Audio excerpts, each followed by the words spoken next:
We are ready for our 4 p.m. talk, and this is the last talk of the day, but which is going to be really exciting. We are going to learn about ONNX and from Pranav from the ONNX Runtime team. Hi, everyone. My name is Pranav Sharma, and I work in the ONNX Runtime team. This is in the AI platforms organization under Eric Boyd.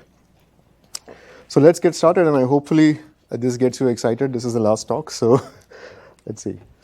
So agenda-wise, I'll give you a brief introduction and a survey of the ONNX ecosystem as to what is the motivation behind it, why we started developing ONNX. Then we'll see how widespread the adoption is in Microsoft, which teams are using it, how they are successful, how they have been able to reduce their COGS, etc., etc.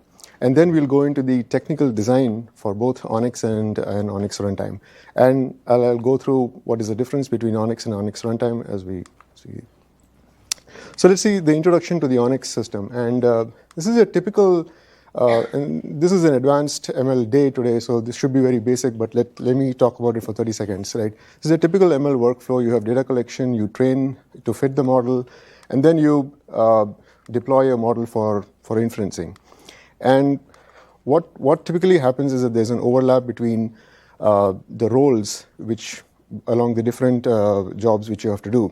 So a data scientist is mostly doing model preparation, and an ML engineer is focused on making sure the models are running with highest speed and performance on specific deployment targets. So many teams in Microsoft, they want to use machine learning to delight their customers. They want to improve their products, right? But what happens is that different teams are using different frameworks to train their models. Somebody using PyTorch, Tensorflow, Scikit, Keras, Lord knows, MLNet, and so forth and so on and so forth. And we want to encourage actually teams to use different training frameworks, whatever works best for them, right?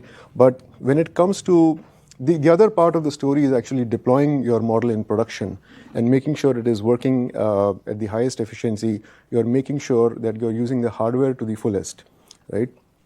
So what really happens is that you have the training side, you have the deployment side, and now you have to think about how to use your trained model and make sure that it works for the specific target deployment framework, right? So with so many different frameworks coming up, you have to figure out, okay, does this framework support this specific deployment target? Is it optimized for FPGAs? Is it optimized for OpenWindows? Is it optimized for Cascade Lake CPUs on Intel? Does this framework offer that? Does that framework offer that? And then coupled with that, you have a bunch of tools, heterogeneous set of tools which you have to support, maintain, going along.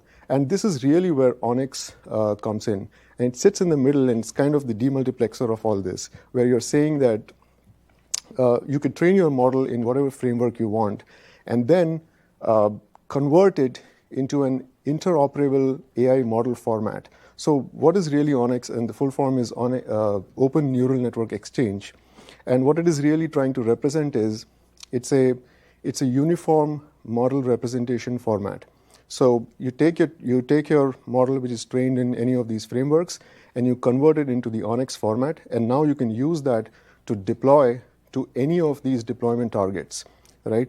And the ONNX models are optimized for each of these deployment targets, and we'll talk about how these optimizations are done and how we go about receiving that. So what is ONNX? Is an open neural network exchange. It's an interoperable standard format. It is open source. This was started sometime in December or about late 2017. This was initially started by Facebook. So they had PyTorch and Caffe, and they wanted to unify these models for their own production usage.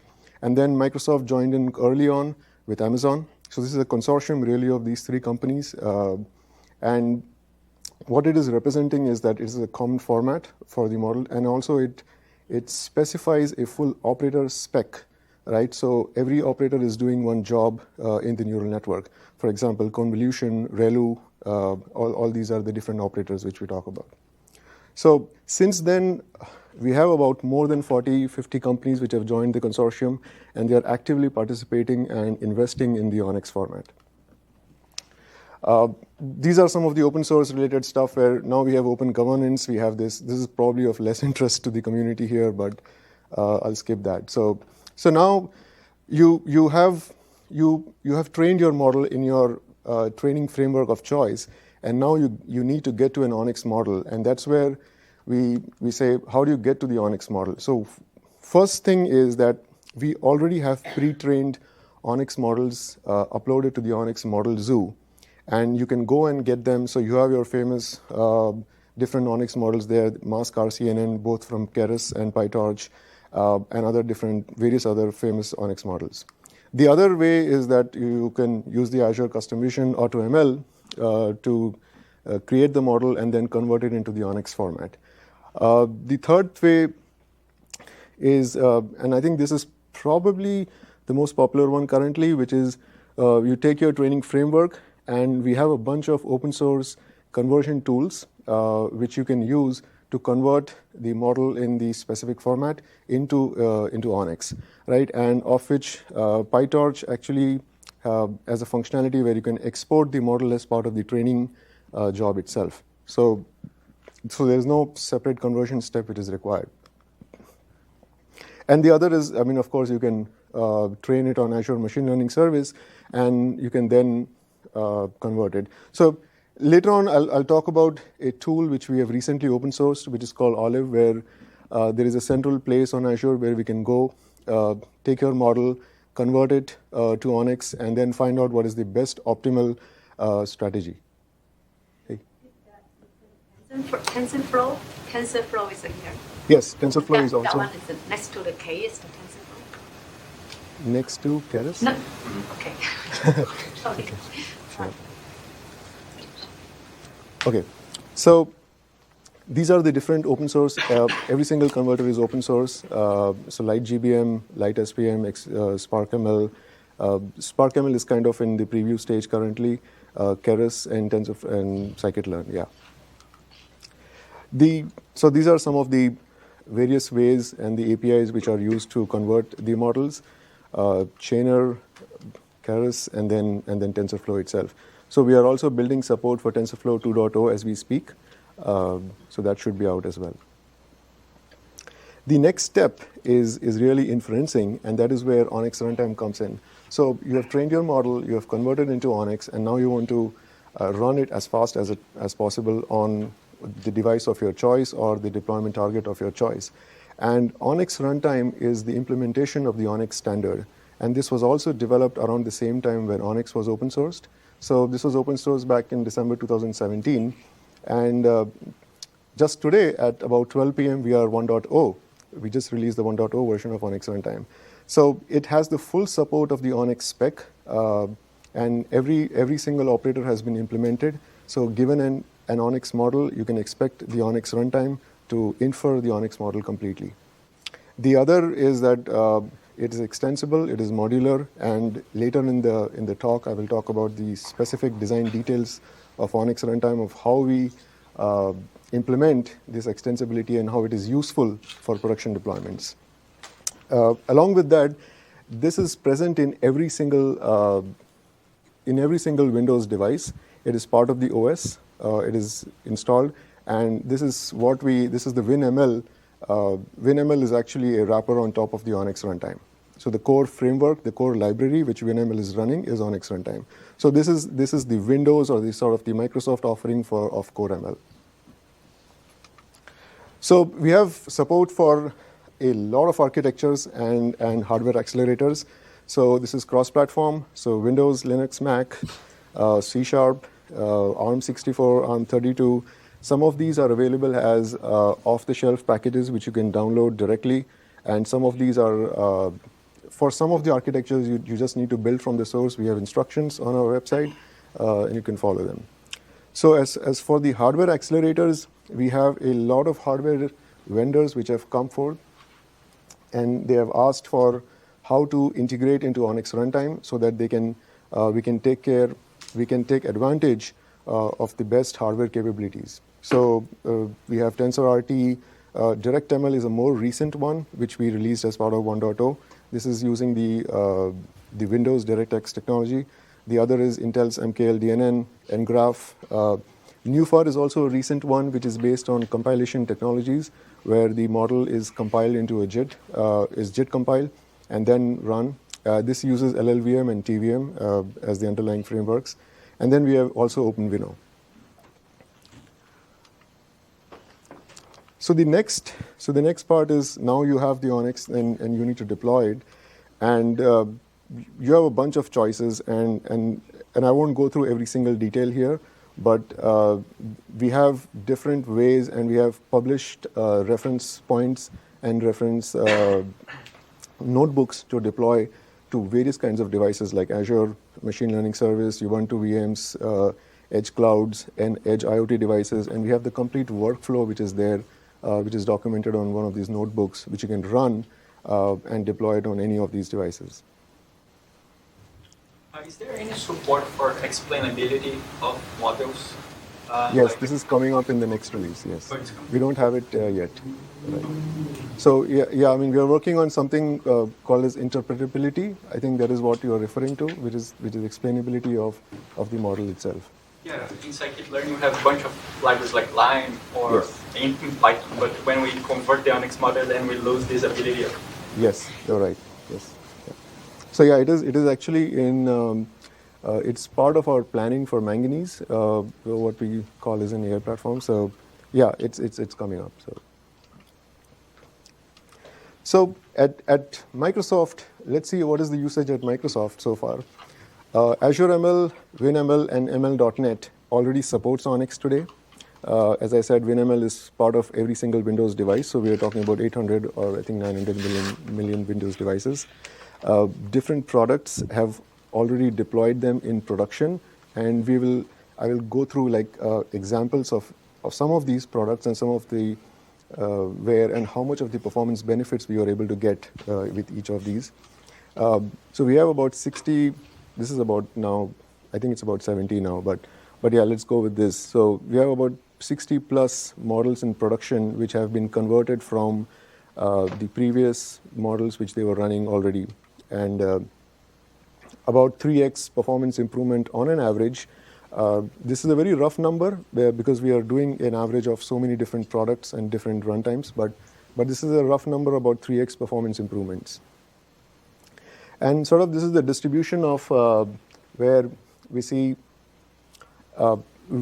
what different frameworks were used to convert these models within Microsoft, right? So you see 41% is about TF, CNTK, PyTorch, and these different distributions. So yeah, so one example is the missing determiner from the office. This is doing the grammar checks and correction. And here we saw a 14.6 performance gain by converting the model into ONNX and then running it using ONNX Runtime. The second example is the cognitive service, extraction of text from images. Here we are seeing a 3x performance gain using ONNX Runtime. And then we have the Bing Q&A list, and Saurabh was actively involved in integrating with us from the Bing side. So the Q&A part, so here we see a 2.8x performance improvement. Then we have the cognitive vision computer service, computer vision, annotating images. And as you can see, so here we saw a big reduction in COGS as well, along with latency and throughput reductions. So this is so far, like this is a kind of a survey of the ONNX and the ONNX Runtime, the ecosystem, and what, at a very high level, what these are. And now I'll go through like details of the technical designs of how the ONNX has been designed, what does it contain, and what are the goals behind it, right? So the first, some of the design principles for ONNX was it has to be interoperable. The format has to be compact, right? And it has to be cross-platform representation. It has to be backwards compatible. And this is something that is very important for production usage, especially for revenue services. And so and it should support both deep learn models as well as traditional machine learning models, right? And this is also one of the some of the requirements which came from Microsoft itself, is that we do want to support traditional machine learning models, right? And So the ONNX, so with this in background, with the design principles, the spec consists of three parts. And the first part is the representation of the graph, of the data flow graph itself, right? So how do you represent it, and can it be extensible? Can it be, and can you make it extensible enough? Can you add new operators in it, and can you add new types in it?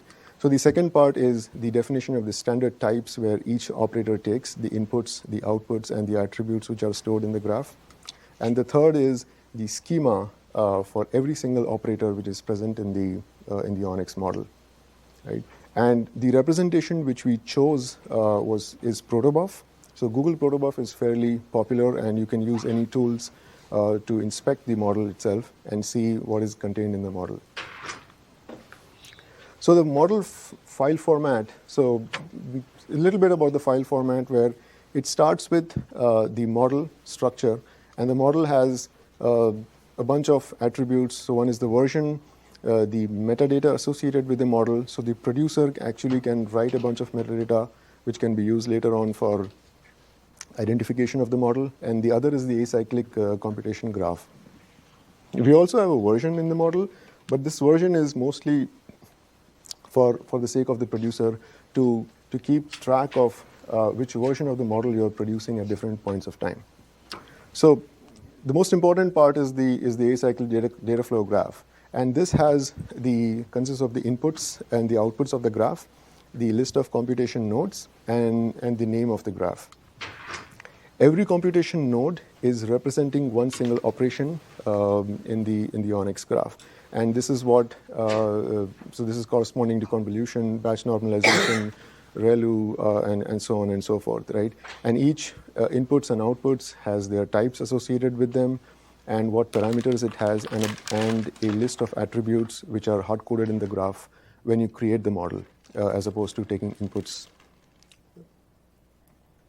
So the picture on the right shows so there is a tool which a Microsoft employee developed called Netron, which is a graphical representation of how the ONNX model looks like. And it's pretty clean and beautiful, which shows, okay, these are the inputs, these are the outputs.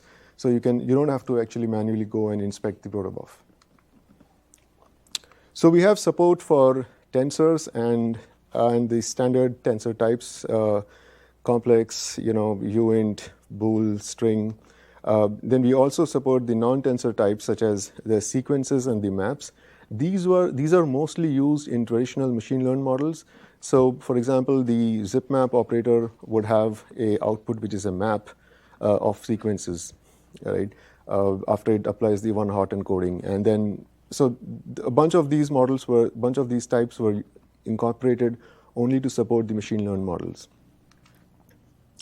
Then we have the operator set, right? And this is an example of the ReLU spec, right? So you have the version of the operator, and so the operator is identified by a domain. So it belongs to a domain. It has the version of it, and then the name of the operator. So the ReLU is the name, right? And we say that this has been available since version 6.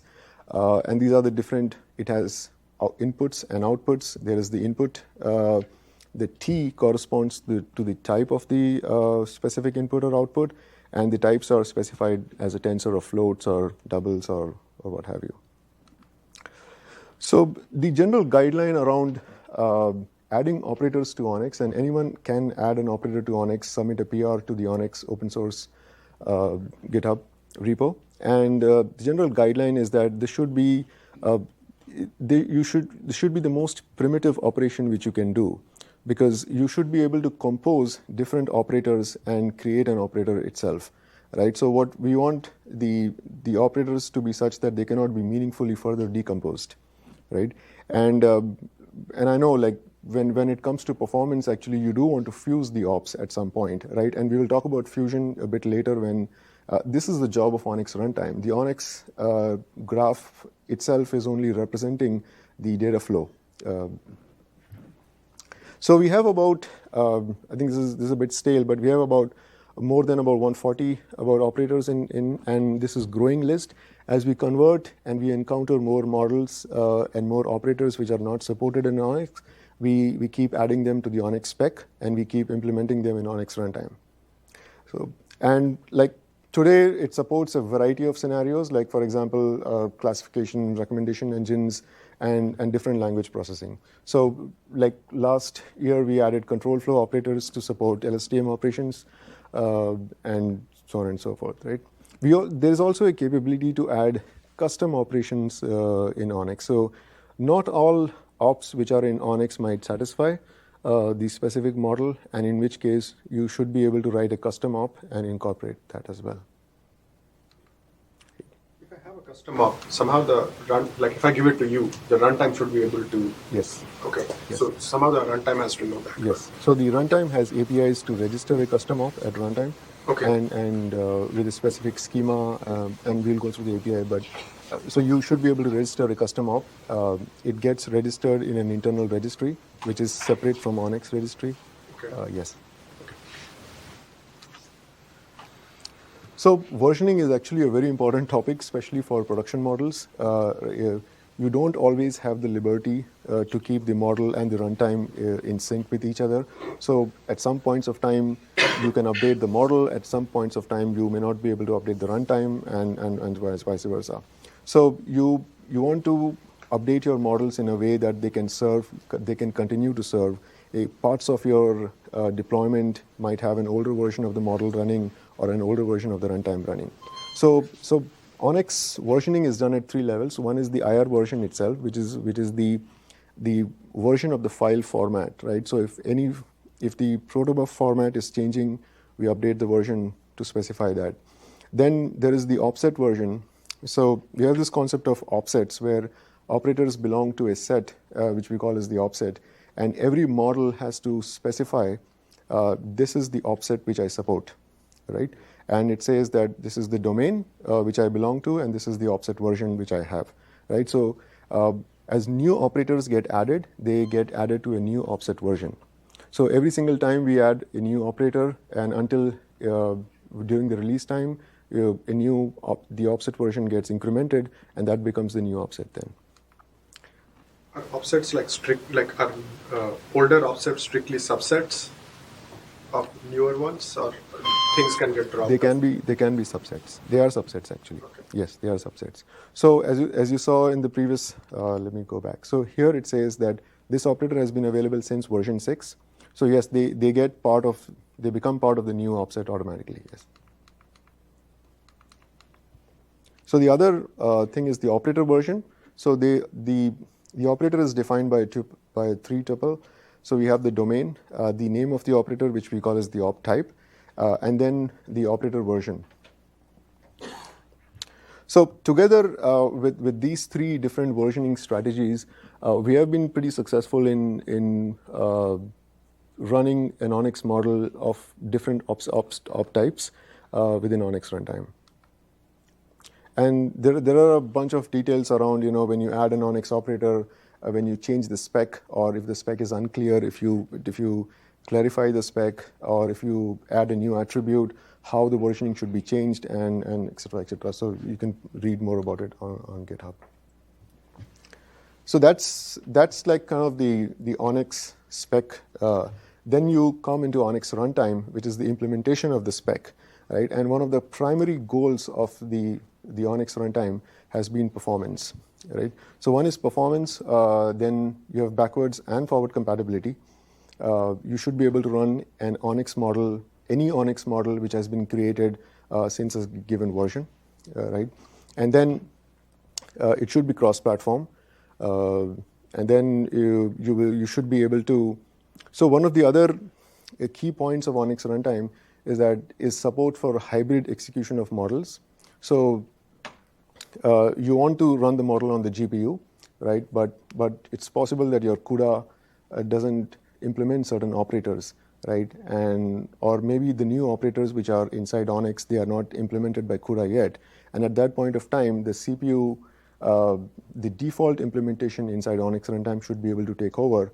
And basically, if you give a model to ONNX Runtime, you should be able to run it, whether you are trying to run it on GPU or TensorRT, and whether the specific hardware accelerators are able to support these specific operators or not. So That's what we call as the hybrid execution of models. And then other than that, we also support, we have a pluggable architecture for adding more custom hardware accelerators, as you will. So as we go forward, we'll look at the API as to how to add a custom hardware accelerator. So this gives a brief architecture of how a model runs inside ONNX Runtime. And if you see, there are essentially two phases of running a model. So you first create a session with the model, and you load the model, and after that, you call the run APIs. Now, the loading the model is the first step is to create an in-memory graph representation of the protobuf. So you're basically unpacking the protobuf, and you create an efficient graph representation in memory. After that, this is the point where we go through the different fusions. We call it model optimization, right, or other graph transformations. And think of these as compiler optimizations, like various levels of O1, O2, and O3. So similar to that, we have graph transformation levels, L1, L2, L3, and so on. And each level corresponds to a series of transformations which happen on the graph. So, for example, the L1 will have a transformation like you will eliminate a bunch of nodes which are not really relevant for inferencing. So dropouts get eliminated, slice gets eliminated, a bunch of operators, and we will see a list of these which are there. And also you will see fusions which are happening. So convolution batch normalization will get fused, right? Multiplication add will get fused, and so there are different rules, and you can actually plug in your own rules as well. So if you want a different fusion or a different graph transformation to apply, we have APIs to actually add that to ONNX Runtime. So once the graph has been optimized, that's the time when we begin to partition the graph into different hardware accelerators. So the flow generally works as follows, is that the user of the API tells ONNX Runtime that this is the list of hardware accelerators where I would like the ONNX model to run on. And this is the preferred list. So ONNX Runtime goes through it in the serial order, and it tries to assign the graph and the nodes to a specific accelerator, and what we call as the execution provider in the ONNX Runtime parlance. So if a specific provider is able to execute that specific node, it will mark it, and then we move on to the next provider, right? At the end of this partitioning process, what you really get is subgraphs which can be executed by, say, TensorRT, or subgraphs which are executed by OpenWinnow or something else, right? And anything which is not executed by these execution providers is then executed by the CPU, the default CPU provider, which is in the core of ONNX Runtime. And the CPU provider implements every single operator, so which is how you guarantee that your model will always execute if you have given it to ONNX Runtime, even if the hardware accelerators have limited support for various operators. So they may not have been updated with the latest ONNX spec, right? And so once the model partitioning is over, we go through one more level of optimization where we give an opportunity to the hardware accelerators to say, okay, is there anything else which you would like to fuse, or you have specific ways of fusing things, and that's the time where we apply the execution provider specific optimizations. And after that comes the execution part, where we go through all the nodes sequentially. We have actually two modes of operation. One is sequential and parallel, and we try to see if your model is parallel enough, right? You can enable the parallel execution mode, and where it will try to run the graph in parallel, or it will go through node by node sequentially, and within each operator it will try to parallelize its operation. So this is the overall view of how the so one of the other examples of graph optimization is constant folding, dropout, identity. Now, so far, I mean, the model partitioning scheme which I spoke about it's mostly user-based, where the user is actually specifying you, these are the providers which I need to run with. ONNX Runtime doesn't help the user so far, telling it this is what you should be running on. So that's the next phase of the product which we are working on. Okay, so we'll go through some of these. This is the internal representation of the IR. We have a read-only portion of the graph, and then there is the full graph version where the transformers work on, where they optimize the graph, they rewrite the graph. The second is the graph partitioning phase. As I said, we have this greedy scheme of partitioning the graph. This is what, and its partitioning is really, maybe we should call it assignment, right? So the next part, yeah, so this is the details about the optimization. And as I said, we have level 0, level 1, and level 2. And level 0, I didn't speak about level 0 before, but level 0 is the transformation of the graph where if the nodes have been assigned to different devices, we will insert copy nodes in the graph such that the data is copied between the different devices without you have to worry about it. So the node, so if I give you a big graph, right, and there's CPU, there's a TensorRT, and then there's the regular GPU. So ONNX tries to figure out the optimal placement between Today, ONNX Runtime doesn't decide the optimal placement. Okay. It is up to the user, but there is a tool which we support, which will tell you where is the optimal placement, right, which is outside ONNX Runtime. But it's an open source tool, yeah. Then you can take it. Yeah. So these are the different graph optimizations which we run. And as you can see, like convolution add, convolution mul, and then batch normalization, and then eliminate, yeah. So this is the execution provider or the hardware accelerator interface, and this is how you would write one. So we have two kinds where we have the kernel-based, where you implement every single operator inside ONNX Runtime, and you register the execution provider. And the other scheme is where we don't really have the granularity of implementing a single operator at the ONNX level. So what you do is that you know how to implement a subgraph in one.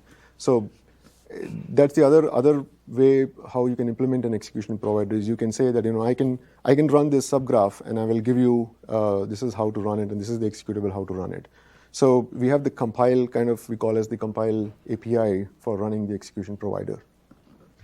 So some of the providers like the ngraph, TensorRT, OpenWinnow, so they use this strategy because they don't have operators which are implemented at the granularity of the ONNX. So the other part is, so this is some of the performance numbers, and obviously, I mean, this is, if you run it on a hardware accelerator, you're obviously going to get some performance benefits, and this is just showing that how using ONNX Runtime you can leverage these hardware accelerators and get these performance benefits. So one of the key things is how do you extend ONNX Runtime? You don't want to keep it all stuck into this framework and then not be able to change it, right? So there are multiple extension points, and one is the adding an execution provider, and this is where new hardware vendors, Qualcomm, NXP, and so on and so forth, they come to us and they say, okay, we want to write a hardware accelerator for ONNX Runtime and enable it such that you can run the ONNX models best on our hardware, right? And this is the place where you can do it by the execution provider APIs. The other is the ONNX spec operators are not enough. They are evolving, and they take time to evolve sometimes, right? But you want to ship a model, you can write a custom op and register it with ONNX Runtime. That's another way to do it. The third is you can add different optimizations and transformations. So you're not happy with the current level of fusions. You don't want, you want to extend level 1, you want to extend level 2. So you can do that through the optimizations. Next, we'll talk about, okay, so we have the APIs, and the APIs are really like twofold. So it's very simple. You have the session, you create the session, and you give the model name to the session. This loads the session. This loads the model. It runs all the graph transformations, optimizations, and it makes your model ready to run. And the next step is to simply call run on the model. And we have the Python API, which conveniently takes a NumPy array so that you don't have to convert it into any other format. So, and so we have it in the C APIs as well, which is very similar. So you have a session creation, and then you call run. C# is similar, create the session and run the thing. So this is the different. This is how you would write custom operators in ONNX Runtime using the C APIs. So create kernel. Kernel is the instance of an operator in ONNX Runtime is what we call. So you specify the compute function, you specify the destroy function and the kernel creation function. So as of today, we are 1.0, and we have so all our C APIs are now ABI compatible, which means that now you can in a production scenario, you should be able to take a new version of ONNX Runtime and not worry about breaking binary compatibility with your product, right? So you can take advantage of the new performance benefits which would have come with a newer version of ONNX Runtime. So API stability is one of the premier goals of the 1.0 release. We also have full support for 1.6 compatibility. A lot of our customers also asked for CentOS 6 support because this was the oldest Linux version which a lot of enterprise customers run on. And so we have support for CentOS 6. And then we have a bunch of execution providers which were added new, like NuFar is the JIT compilation based execution provider. We have DirectML, which takes advantage of the DirectX technology. And then we also have the ARM compute library, which is currently in PR and getting reviewed. This is the how do you accelerate computations on ARM64 machines, right? And so this takes advantage of the of the ACL library to speed up operations, convolution, and other stuff. So this is the another one popular question which we have received is that given an ONNX model and I have a bunch of hardware, how do I decide what should be my optimal configuration to run? So you have to worry about, like, for example, how many threads should I configure? How many? What should be my priority order in which I should run the ONNX model? Should it be run on TensorRT first, or should I give it to ngraph first? And so we have this tool called ONNX Go Live, and it's on Azure. It's open source. It can be run in multiple different ways. So what you do is basically you take your model which has been trained in any framework, you upload it to this tool, and then it will produce an ONNX model. It will ensure that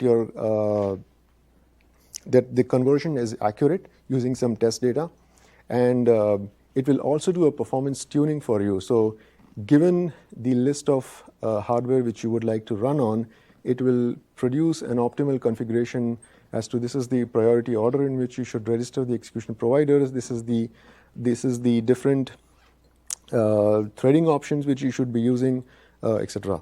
So, and I know most people wouldn't want to upload their models to the cloud, so there is a command line version of it as well, which you can run. So some of the upcoming things in ONNX is that now we are adding the NN API, which is to make it available on Android devices to take advantage of the best capabilities which Android has to offer for deep learning operations. Then we have Qualcomm, which is coming up.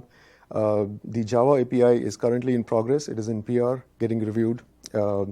And we are also adding support for training. And this is not the regular training which we think about. It is more like kind of tuning the last pieces of your model such that so that you can use the output for other operations. And then we continue to do different performance optimizations to make sure it is running as fast as it possible. So this is the different all the references. We have a performance tuning document. It's very useful where people can see various ways to try different options to tune their ONNX models. That's about it. Questions? I have a question. So it's almost I know you mentioned those traditional ML models, but I see most of the optimization work is focused on neural networks. That's right. Yeah. So we are in the process of like as and when we see different performance characteristics, we keep optimizing the traditional machine learning operators. I think the fusion ones, they don't really so much apply there, right? But the internal optimizations of the implementations of these operators, they become very important. So how can you parallelize the operations within a certain op to ensure this is running as fast as possible? So we try to compare it with the original frameworks, inferencing options, and see how are you doing better than that or not. So this is also part of our conversion process, and we say, okay, so before you have converted the model to ONNX, right, you shouldn't be converting it into an ONNX format and say it is converted, but it's not really performing that well as compared to the original framework. It doesn't make sense. So I think you said something very briefly that training, like after I give you an ONNX model, like, continuing training from that, even if you don't have the original source code, Yeah, right? yeah. That's coming, is that It's in progress. It is being developed yet. it's being developed, so it's something that will be supported. Yes. It is being developed That would be super as useful. we speak. Yeah.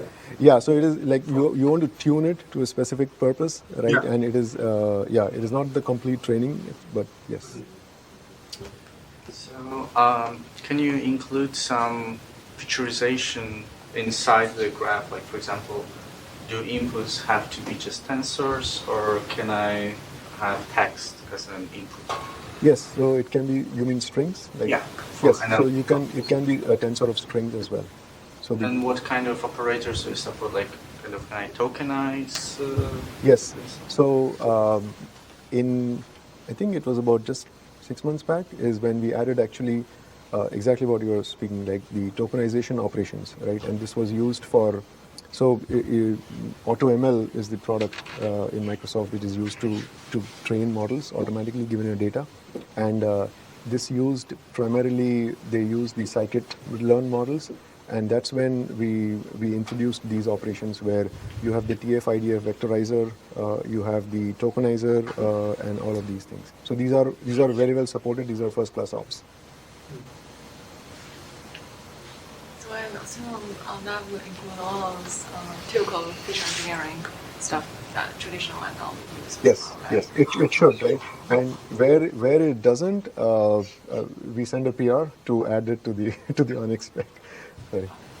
Do you support the R models, the R language? You mean, do we have language bindings for R? Yeah, can I convert the model which is like R script to ONNX model? Not today. Yeah, not today. So what kind of format does it produce?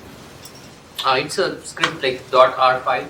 Okay. It's R programming language. Okay. Statistical models. Yeah. We don't have support for this yet. Yeah. So how much of the entire design decision is Microsoft led? Because I understand this is a multi-party, so this is more like the social dynamics of running an open source project, right? Would you comment on that? So the social dynamics applies more for the ONNX spec and less for ONNX Runtime.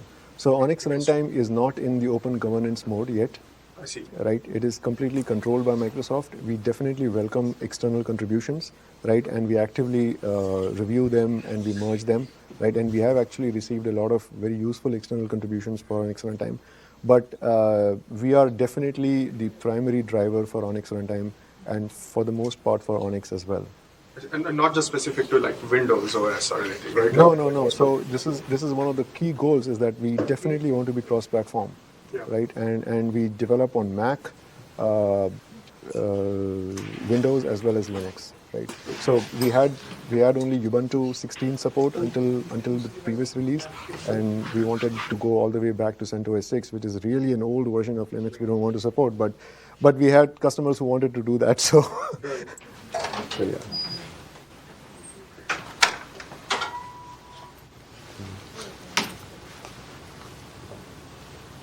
Cool. Thank you.